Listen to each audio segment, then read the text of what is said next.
Assalamualaikum warahmatullahi wabarakatuh. Yang terhormat Ibu Apeni selaku dosen mata kuliah Bahasa Indonesia. Pada kesempatan kali ini kami akan mempresentasikan proposal penelitian mengenai pemanfaatan daun kelor moringa oleifera dalam menurunkan kadar kolesterol. Tetapi sebelumnya, kami izin memperkenalkan diri, kami dari kelompok 9 kelas 1E. Untuk anggotanya, pertama ada saya, Widya Zulfania, dengan NIM 10016123250. Saya Salsabila Cahyadiana dengan NIM 10016123226. Saya Sipa Azahra dengan NIM 10016123256. Saya Tiffany Sri Saya Wulianingsih dengan NIM 1001616123332. dan saya Triadi Sumantri dengan NIM 10016123239. Pembentukan proposal penelitian ini dilatar belakangi dengan maraknya kasus kolesterol di Indonesia. Menurut Kementerian Kesehatan Republik Indonesia, pada tahun 2022, penderita kolesterol di Indonesia sudah terbilang cukup tinggi, yaitu mencapai 28% dari total penduduk. Kemudian menurut WHO, peningkatan kolesterol diperkirakan menyebabkan 2,6 juta kematian di dunia.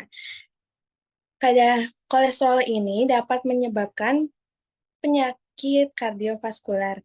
Penyakit kardiovaskular ini merupakan penyakit penyebab kematian nomor 1 di dunia. Maka dari itu, perlu adanya pencegahan untuk penyakit kolesterol.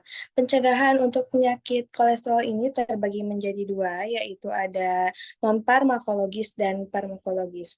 Pengobatan atau pencegahan non-farmakologis ini dengan cara menjaga pola makan dan berolahraga rutin, sedangkan untuk farmakologisnya itu mengkonsumsi obat-obatan baik alami maupun sintetis. Obat-obatan yang untuk kolesterol sudah banyak beredar di Indonesia. Salah satunya yaitu ada daun kelor. Pada penelitian kali ini, kami meneliti apakah daun kelor ini akan bereaksi sebagai penurun kolesterol. Adapun rumusan masalah dari proposal ini yaitu apakah daun kelor ini dapat menurunkan kadar kolesterol dalam tubuh. Kemudian tujuan penelitian ini yaitu mengetahui pengaruh daun kolesterol terhadap kadar kolesterol dalam darah. Manfaat penelitian ini yaitu memberikan informasi mengenai daun kelor yang berkhasiat dalam menurunkan kadar kolesterol. Kemudian untuk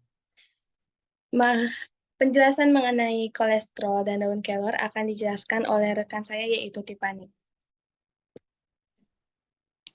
Kolesterol adalah lemak yang terdapat dalam aliran darah atau berada dalam sel tubuh, yang sebenarnya dibutuhkan untuk pembentukan dinding sel dan sebagai bahan baku beberapa hormon.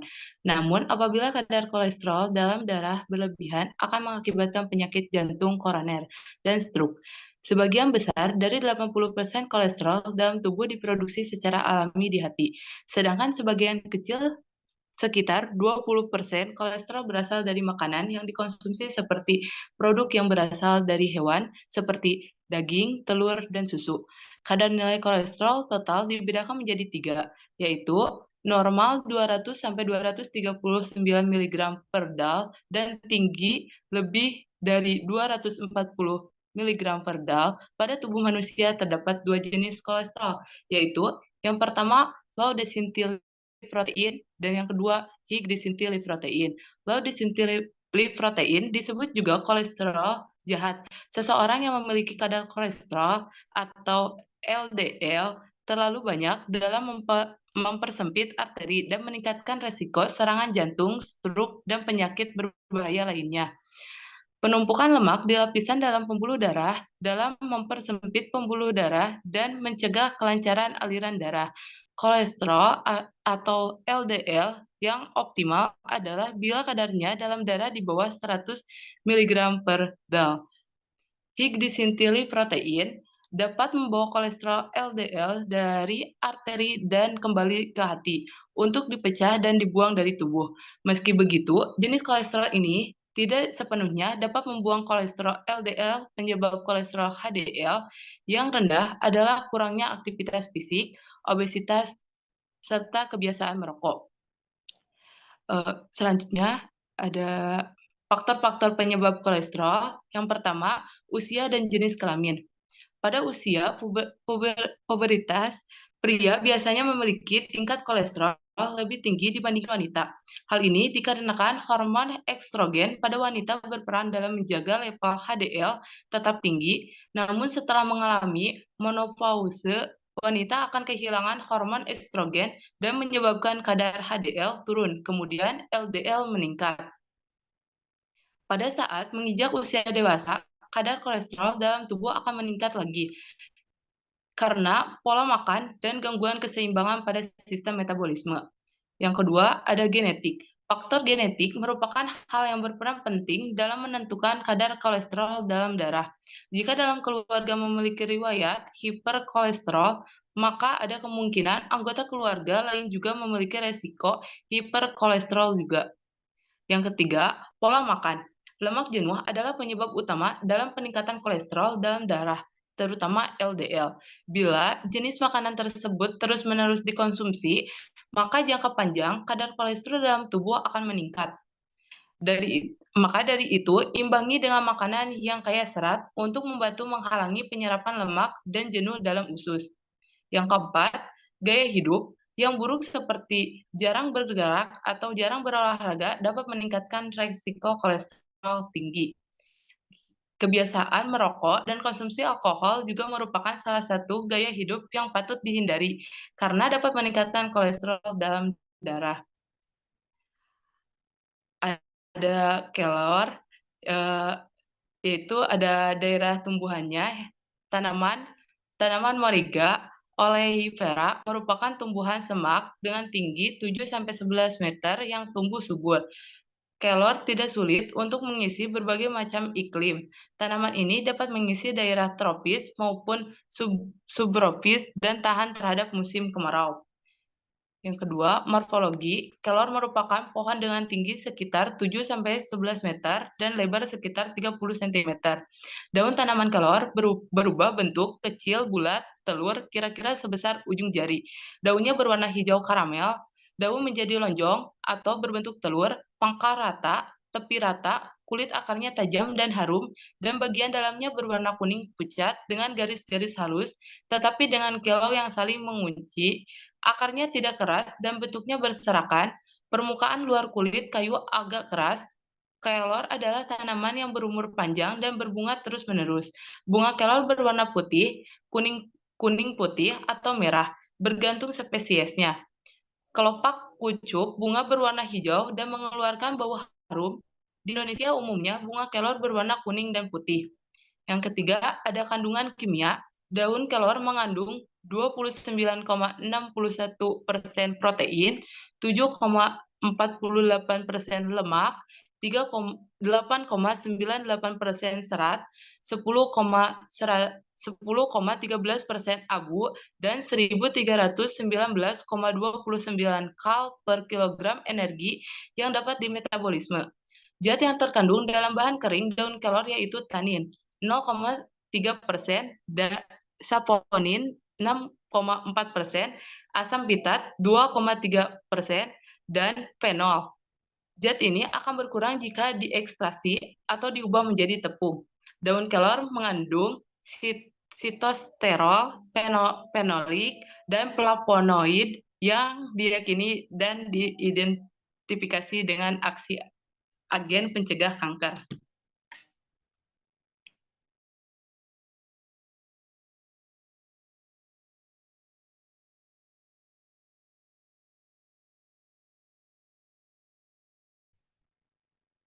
Selanjutnya ada metode penelitian yang akan dijelaskan oleh Triadi.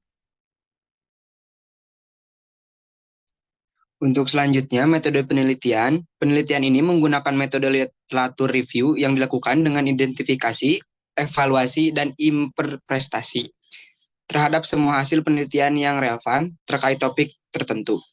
Literatur review juga merupakan metode penelitian yang merangkum hasil-hasil penelitian untuk pengajian fakta yang lebih komprehensif. Pencarian literatur ini dilakukan dengan mencari jurnal melalui website menggunakan kata kunci daun kelor dan kolesterol. Dipilih sesuai dengan tema bahasan yang sesuai. Kemudian dirangkum dan dipilih hal-hal yang pokok, data hasil, rangkuman disajikan dalam berbentuk tabel.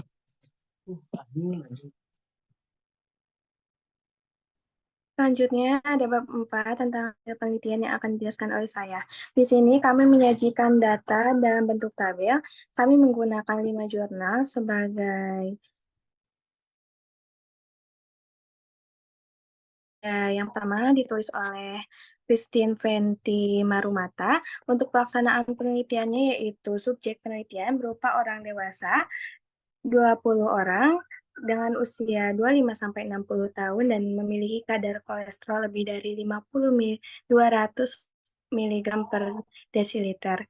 Untuk subjek tadi dibagi dua menjadi kelompok perlakuan dan kelompok kontrol. Kelompok perlakuan mendapatkan jus daun kelor sebanyak 220 ml per hari, sedangkan kelompok kontrol ini tidak diberikan intervensi atau perlakuan. Untuk hasil penelitiannya yaitu terjadi perbedaan di mana pada kelompok perlakuan kadar kolesterolnya cenderung menurun, yaitu penurunannya sebanyak 50%. Untuk jurnal kedua yang digunakan yaitu ditulis oleh Sri Wahyu. Pelaksanaan penelitiannya yaitu 15 tikus putih dibagi menjadi 3 kelompok. Kelompok pertama diberikan ekstrak daun kelor dengan dosis 80 mg per 200 gram BB. Kelompok kedua yaitu kelompok kontrol yang diberikan simvastatin dosis 0,18 mg per hari per 200 gram berat badan, dan kelompok 3 yaitu placebo tidak diberikan apa-apa. Untuk hasilnya yaitu pada kelompok 1 sebelum perlakuan menggunakan ekstrak daun kelor ini dengan dosis 80 mg per 200 gram BB ini diperoleh dengan nilai rata 307,40 mg per desiliter. Dan setelah menggunakan ekstrak daun kelor dengan dosis 80 mg per 200 gram berat badan, diperoleh nilai rata 209 mg per desiliter. Sedangkan pada kelompok 2 yaitu kelompok kontrol yang diberi simvastatin, sebelum diberikan perlakuan diperoleh rata 271,20 mg per desiliter, dan setelah perlakuan diberi simvastatin nilai raratanya turun menjadi 127,40 mg per desiliter. Untuk penelitian yang ketiga dilakukan oleh Dwi Tianti. Untuk subjek penelitiannya yaitu hamster yang dibagi menjadi 6 kelompok. Masing-masing kelompok ini terdiri dari 4 ekor hamster.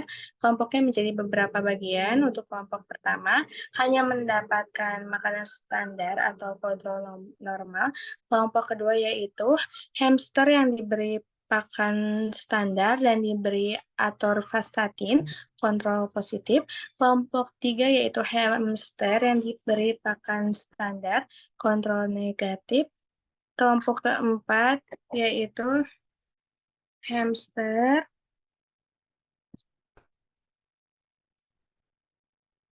untuk kelompok keempat yaitu hamster yang diberi pakan standar dan fraksi daun kelor dosis rendah yaitu 1,1856 mg per kilo. Untuk kelompok kelima hamster yang diberi pakan standar dan fraksi daun kelor dosis sedang 3.722 mg per kilo. Untuk kelompok 6, kelompok terakhir yaitu hamster yang diberi pakan standar dan fraksi daun kelor dengan dosis tinggi, yaitu 7.444 mg per kilo. Untuk hasil penelitiannya, pemberian fraksi etil asetat daun kelor pada kelompok 6 merupakan dosis yang mampu menurunkan kadar kolesterol total dan LDL kolesterol sebanding dengan kelompok positif, yaitu yang diberi atorvastatin dengan presentasi penurunan total dan LDL masing-masing sebesar 69,46% dan 63,29%. Selanjutnya, penelitiannya dari Wulandari Darmawan. Subjek penelitiannya yaitu adalah 40 orang wanita menopause yang dibagi menjadi dua kelompok, yaitu kelompok perlakuan yang akan diberikan kapsul daun kelor 500 mg dengan dosis 2 kali sehari, dan kelompok kontrol yang tidak diberikan perlakuan. Hasilnya yaitu 20 orang kelompok perlakuan sebelum diberikan kapsul, nilai kolesterol normalnya yaitu 0%, dan setelah di pemberian kapsul, nilai kolesterolnya menurun sebanyak 80%. Artinya dari 20 orang tersebut, ada 16 orang yang mengalami penurunan kolesterol setelah mengkonsumsi kapsul daun kelor tersebut. Kemudian penelitian terakhir ada dari Andi Muhammad. Untuk subjek penelitiannya yaitu 15 tikus putih yang dibagi menjadi 5 kelompok. Kelompok pertama kontrol negatif, kelompok kedua pemberian ekstrak daun kelor dan daun salam dengan perbandingan 1,6 dan 0,8 gram. Kelompok 3 yaitu pemberian ekstrak daun kelor dan daun salam dengan perbandingan 1,6 gram dan 1,6 gram. Kelompok keempat pemberian ekstrak daun kelor dan daun salam dengan perbandingan 3,2 gram dan 0,8 gram. Kelompok selanjutnya itu pemberian atorvastatin atau sebagai kontrol positif. Untuk hasilnya yaitu pemberian kombinasi ekstrak daun kelor dan daun salam ini menunjukkan efek penurunan kolesterol total darah terhadap tikus putih. Pemberian kombinasi ekstrak daun kelor dan daun salam pada perbandingan 1 yaitu 1,6 gram dan 0,8 gram menunjukkan efek yang paling baik dan tidak berbeda nyata terhadap atorvastatin dalam menurunkan kadar kolesterol total darah tikus putih. Untuk pembahasan dari tabel tersebut akan dijelaskan oleh rekan saya yaitu Syifa dan Salsabila. Untuk pembahasan, secara umum hasil penelitian menyebutkan bahwa daun kelor memang terbukti mampu menurunkan kadar kolesterol darah.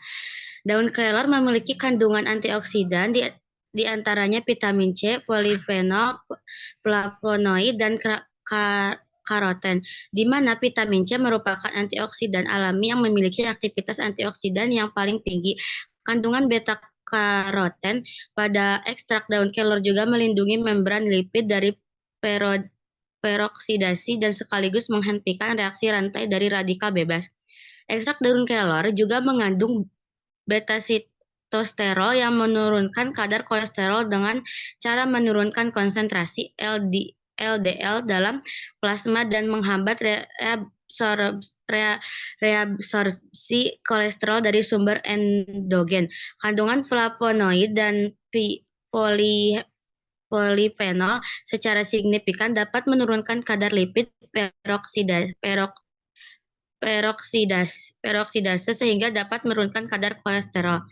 Dosis yang ditampilkan oleh sebagian penelitian menunjukkan angka yang beragam serta menggunakan kontrol yang beragam pula.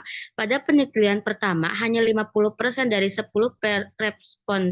responden kelompok perlakuan yang mengalami penurunan kadar kolesterol. Sebanyak 50% lainnya malah mengalami kenaikan kadar kolesterol. Dari hasil wawancara yang dilakukan kepada 5 orang responden yang mengalami kenaikan kadar kolesterol, diketahui bahwa asupan lemak subjek yang berlebihan serta asupan serat yang kurang dari kebutuhan mungkin dapat menyebabkan pemberian jus daun kelor tidak berpengaruh menurunkan kadar kolesterol pada responden tersebut, karena asupan zat gizi mempengaruhi kadar kolesterol total. Pada penelitian kedua, pemberian ekstrak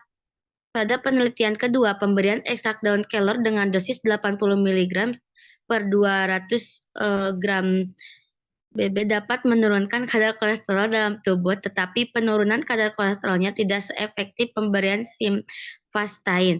Sedangkan pada penelitian ketiga didapatkan hasil bahwa reaksi etil asetat daun kelor dapat pada kelompok ke-6 dengan dosis 7.440 mg per kilogram berat badan dapat menurunkan kadar kolesterol bahkan presentase penurunan kadar kolesterolnya lebih tinggi daripada presentase penurunan kadar kolesterol menggunakan atorvastatin. Dalam penelitian ketiga, ini disebabkan dapat menurunkan kadar kolesterol, tetapi dosis yang lebih efektif untuk menurunkan kadar kolesterol adalah dosis ketiga atau pada kelompok 6. Hal itu bisa dikaitkan dengan hasil penelitian kedua, yaitu dosis yang digunakan dalam penelitian kedua kurang efektif karena disebabkan oleh dosis tidak sesuai sehingga kurang efektif dalam menurunkan kadar kolesterol. Selanjutnya akan dilanjutkan oleh Salsabila. Pada penelitian keempat, dilakukan pemberian kapsul daun kelor 500 mg kepada 20.000 ibu menopause. Hasil penelitian tersebut menyatakan bahwa terdapat penurunan kadar kolesterol sebanyak 80% atau 16 orang.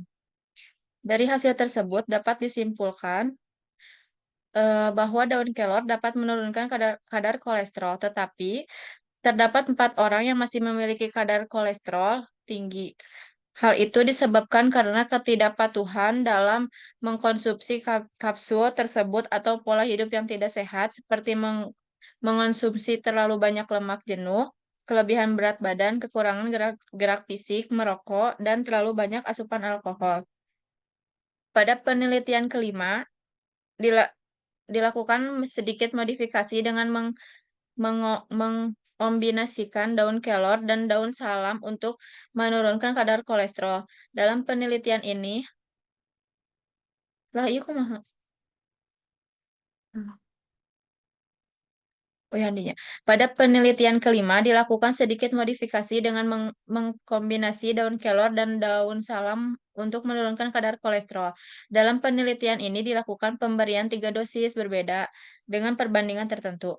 Kemudian terdapat kontrol negatif serta pemberian sediaan pembanding atau kontrol positif. Hasilnya, penelitian tersebut melaporkan bahwa kombinasi daun kelor dan daun salam dengan perbandingan 1,6 gram, 1:1, memiliki efektivitas yang sama baiknya dengan atorvastatin untuk menurunkan kolesterol darah. Daun salam sendiri diketahui mengandung flavonoid, selenium, vitamin A, vitamin C, dan vitamin E yang berfungsi sebagai antioksidan. Daun salam juga mengandung tanin, saponin, dan niacin yang dapat menurunkan kadar kolesterol darah. Maka dari itu, kombinasi antara daun kelor dan daun salam merupakan kombinasi yang baik dalam menurunkan kadar kolesterol karena keduanya memiliki khasiat dalam menurunkan kadar kolesterol dalam darah. Bab terakhir yaitu adalah penutup yang akan disampaikan oleh Tri Adi. Untuk bagian kesimpulan bab 5, berdasarkan hasil penelitian dan analisis data yang telah dilakukan, dapat disimpulkan bahwa daun kelor terdapat kandungan antioksidan seperti vitamin C, polifenol, dan bisitosterol, dan flavonoid yang bermanfaat menurunkan kadar kolesterol dengan menurunkan konsentrasi LDL dalam plasma dan menghambat reabsorpsi kolesterol dan sumber endogen serta menurunkan kadar lipid peroksidase. Dilakukan pemberian 3 dosis yang berbeda dengan perbandingan tertentu. Kombinasi antara daun salam dan daun kelor merupakan kombinasi yang baik dalam menurunkan kadar kolesterol karena keduanya memiliki khasiat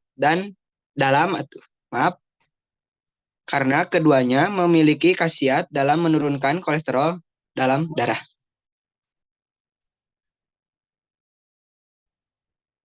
Sekian presentasi dari kelompok kami. Mohon maaf bila banyak terdapat kesalahan. Wassalamualaikum warahmatullahi wabarakatuh.